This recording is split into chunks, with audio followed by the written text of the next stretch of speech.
let's jump straight into the point. And this is a review video after a week owning this, and I would say this is definitely a good purchase.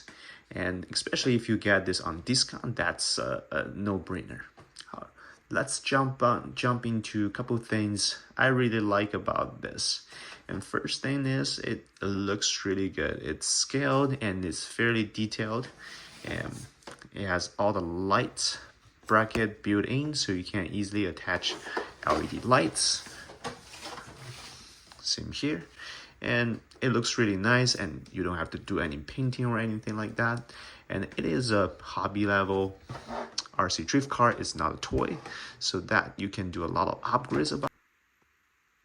Here's the top reason why I purchased this, and this is not just any regular RC drifter cars, and it comes with this adjustable chassis, so you can actually adjust the screws here to change to a different wheelbase to fit different bodies, which is really nice. All right, I guess you care more about things that I don't like, so let's jump into that. It's most of the RC drifters are soft bodies, and yeah, they're soft plastics, unlike the hard body RC crawler I had. So, well, that's something I guess you have to deal with if you need an RC drift car. One thing I didn't like when this straight out of the box is the suspension setup. The suspension was pretty low and the wheels are almost rubbing against the body, so you have to do a little bit adjustment. Fortunately, it comes with different spacers. You can put on the suspension to make it sit higher, so that can solve the problem within like less than 10 minutes. So this is a small issue. If you had no experience with RC drifting cars, this is your first purchase, you may run into the same problem that I have. So it's pretty straightforward if you just want to play with this, use the basic functions. But if you take a look at the controller here, it has so many different functions. It has 3-channel controls and different switch and buttons. However, in the instruction manual, it doesn't really tell you much about the controller function. And if you're brand new to RC, hobby level RC cars, and this manual is not very beginner friendly. And let me give you a few examples. It's really hard to read. Look at this. You will get intimidated by this page. Just look at all the text here, and it's cramped on the layout. It's very hard to find information you need if you're not very familiar with RC controllers at all. And furthermore, and this only gives you the basics instruction on the RC controllers. It doesn't even tell you what is that switch, what is the switch on the other side. So you have to guess or find some YouTube videos to figure out the function, such as this guy here and this guy. There are 2 different switches. So finally, I figured this out. This is for channel 3 control. And so if you add LED lighting kit, this would be to control lights, but however, it didn't work on me. There's another button here, the switch. It will change your throttle position. It's also really weird. And if you accidentally switch this when the car is on, you can run this into a wall. It can be dangerous. So I wish they put more details and at least tell you all the functions you're getting on the controller. So that's something to pay attention to. Let me show you what I mean. Let's turn on the power on the car to show you what those buttons are for. So whenever if this is your first time playing with hobby level RC, always remember to turn on your remote control power first, then turn on your car's power. Yeah, this order it's important. Otherwise, the car would just run randomly.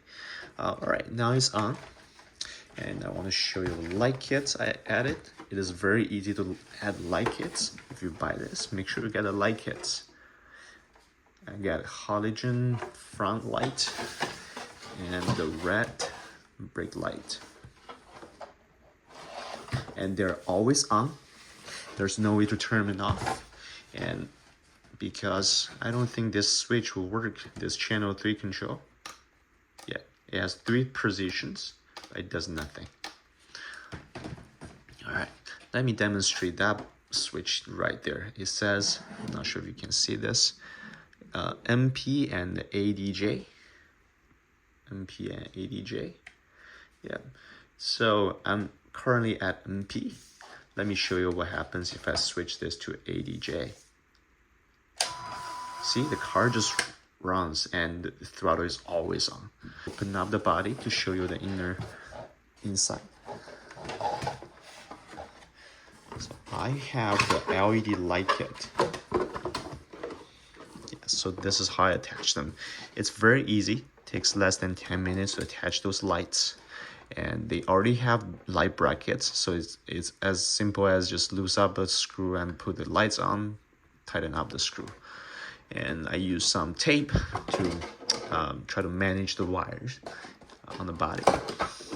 And I didn't clean the car at all, so this is after a week of abuse, right? I mainly just played this indoor on my vinyl plank hard floor, and I tried to play this in garage and driveway, but it was too cold outside. I didn't clean this at all. As you can see, all the dust, debris. I have cats, so cats hair all over the place. But the car holds up. Since I had zero experience, I crashed this into walls and furniture multiple times. And I want to show you the aftermath. There are multiple scratches on the body. Yeah, you can't just buff them off, and it will stay there. Yeah, that scarf here on the front bumper, and it's something hard to avoid. You're gonna run into walls and hit something for sure if you're learning how to drift. And this is really fun, RC drifters, but be prepared.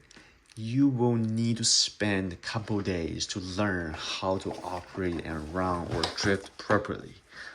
Out of the box, it can slide easily. It can slide, but it's uncontrolled sliding. And you will feel frustrated at the first 2 days, and you're gonna run into walls and you don't know how to drift or do a proper donuts. And yeah, it from those videos looks pretty easy to do a beautiful and crazy slide, but when you're trying to do this on the controller by coordinating this throttle and steering, it is pretty hard. It is a muscle memory, and it takes time and practice to, familiarize your finger muscles with how much throttle and the steering to adjust. Make sure your car slide properly. So this process takes time, and for me, it took me a good 4 or 5 days. I think every day I practice around at least an hour or so to get a hand of, oh, that's how you control the car. That's the speed you need. And because you're gonna run into a lot of spin off. If your throttle is too much, it will just easily spin because those hard plastic tires, they don't have much grip. So that's something you want to be prepared. But it is a bad thing or good thing? I think it's a good thing because you can always practice and get better. You never get bored with this. And after a week of playing, I still want to play and practice to improve my skills. And you can see the improvement, but it takes efforts. Overall, I think this is a solid purchase. I almost got the initial D version, but that thing is $100 more expensive. There's no discount. That's why I got this. So overall, I like it. I feel like I'm learning a different set of skills, and I feel like maybe after playing this for a couple months, I really want to try the real drifting with my own car. Alright, hopefully you enjoyed this video. Give me a thumbs up and subscribe my channel. Thanks for watching. Some of you have probably noticed that I have different set of wheels. The stock wheels are black, but I have white wheels here. Let me show you here. I do have the stock wheels here, and they are not bad. I just like the looks of the white wheels better. And if you take a look here with this beautiful red body, the white wheels, then they do stand out and looks really nice. The black wheels, they're fine, but yeah, they're not the prettiest. So I 3D printed those wheels and the tires with my Bamboo Lab 3D printer, and it's actually way cheaper than buying a new set of tires and wheels. And those are the stock tires. I played them for 5-6 days, and you can see a significant wear and tear.